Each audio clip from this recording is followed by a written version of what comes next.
the Artist Interrogations podcast. How you doing, James? I'm doing great, Brendan. How are you? Doing fantastic. It's awesome to talk to you. You're my first ever interview, to be honest. What? So, oh my God. Yeah, thank you very much. What? Should we just dive right into the new album? Absolutely. Okay, Go for it. Yeah. No, I was going to say, A View from the Top of the World. I've been listening to it nonstop ever since it was released October 22nd.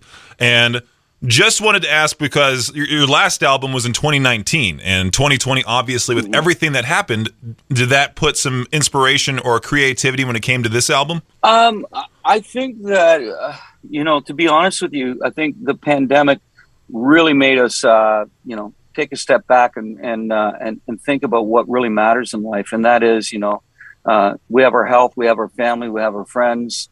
And then as far as the band goes, we realized that, hey man, we can't take any of this for granted. I think it was a spirited endeavor because of what was going on around us, that it was a welcome, put it this way, a welcome distraction to go into the studio and focus on music. But there was it was a spirited effort because we just realized that, so easily something could be taken away from you, and so I think going into this album, we knew the kind of album we wanted to write.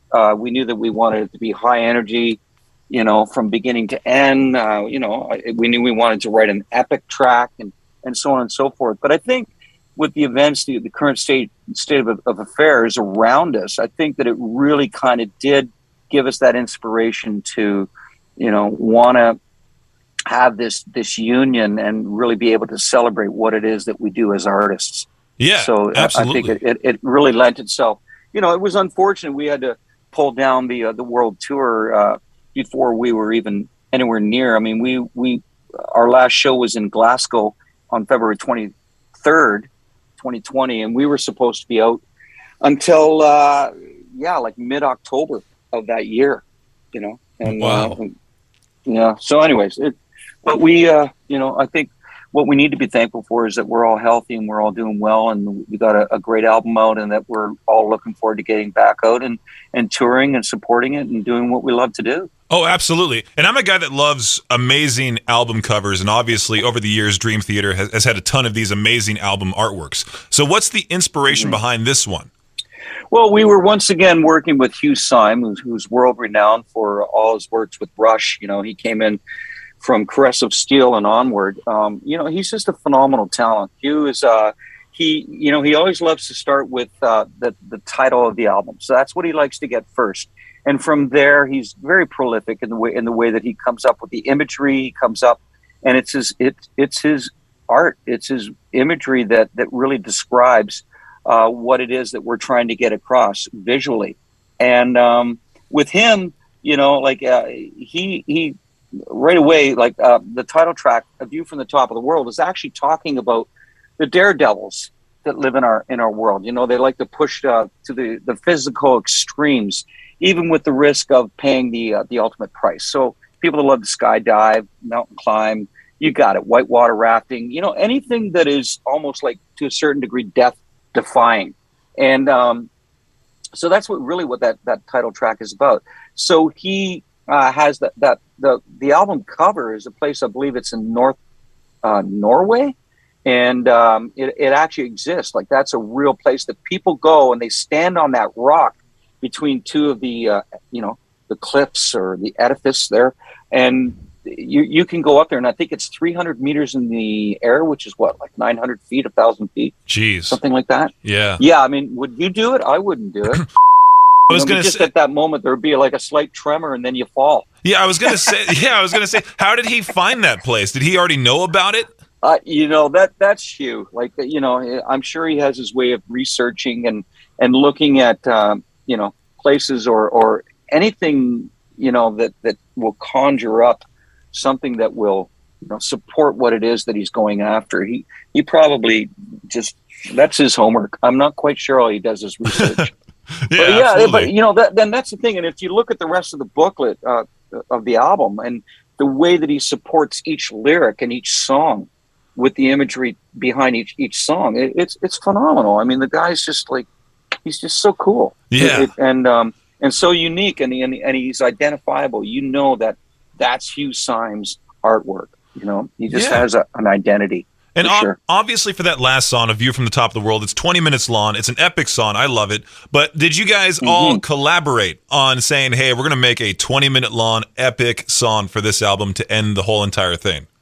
Yeah, well, we knew that we were going to do that kind of a track before we even set foot in the studio. We knew that we wanted, you know, it was about time. It had been a while since Illumination Theory, which was our last epic track. We knew that we wanted to write another epic. And so that kind of, you know, set the tone for the rest of the album. We knew that, you know, with an epic track, then that also opens the door that we can go down these avenues and explore here. And I mean, every Dream Theater album is, you know, pushing everything to the limit, to the maximum. There's no predictability as to where we want to go until we get in the room with each other, and then everything starts to come together. A lot of conversation and a lot of, ideas, like seeds to each and every song or idea that eventually morphs into a complete song. So we definitely knew we were doing an epic, that's for sure. Yeah, did you? So that goes into my next question about, do you guys all go into the studio at once and collectively just jam and say, we kind of like this sound, we'll go along with this? Or do you go in there with sheet music and like are prepared for doing the whole album? Yeah, no. We kind of go in to the studio, so we're all together, and then we have a, you know, like I said, there's a lot of conversation, and then everyone has seeds. You know, a lot of the ideas in that stem from the writing instruments, and that being the keyboard and the guitar. So Jordan and John, you know, they do have a lot of ideas and seeds, and then from there it mushrooms to the rest of the guys, and then we all have our input, and so on and so forth. And not that we're not coming in with ideas as well. So it's a matter, you know, for a band like this to be able to put together, you have to be in the same room. You know, now that being said, as instrumentalists, you have to be in the same room because there's a lot of chemistry. There's a lot of feeding off of one another. Myself, with this particular album, I was at my studio in my house being pumped through to those guys via Zoom. And then their instruments were pumped through my studio speakers at my house. So, but you know, that didn't really change the game, because normally I would be there and sitting in the corner with my mic, you know, and then my headphones on, and then that's how I would communicate to them. So the only difference being is that, you know, I was 1,000 miles away or whatever, and they could see me. They had me up on a big monitor screen, and they could look at my big face on this monitor screen. And then I was able to communicate to them right then and there, the same way that I would if I was sitting in the room. So it didn't really change the game for me, but for them, they have to be together in the room, because it's so prolific the way that things happen. Things happen quickly. And, you know, one's feeding off the other, whether it be John and Mike, you know, feeding off a riff, or John and Jordan, or vice versa, all of them, you know, and that's the way that it goes. But, you know, we go in with these ideas, we jam out the ideas, one thing leads to another, and eventually that's how songs become who and what they are. Oh, that's tremendous. Yeah, so I have a feature called, I go by Peaches on K-Bear 101. So my last name's Peach. Okay, yep. That's why I go by Peaches. It's just a funny little gimmick. But I have this little feature called Peaches Power Ballad. And I played Invisible Monster like right as it came out. Could you tell the listeners what is the idea behind that song? It's about like just basically that we all have, you know, we all have our demons. Like, we all have our doubts. We all have our faults in that. And it's how much attention are you going to give to the voice that's, you know, constantly dubious or anything like that. And it's I think that it's a matter of transcending that which kind of can always make us less of who and what we are, or what our potential, our full potential is. So that's it. You know, it's dealing with this voice of conflict. And are you going to be able to suppress it? Are you going to be able to get past it? Are you going to eradicate it completely? That's what it's about. That basically puts it in a nutshell.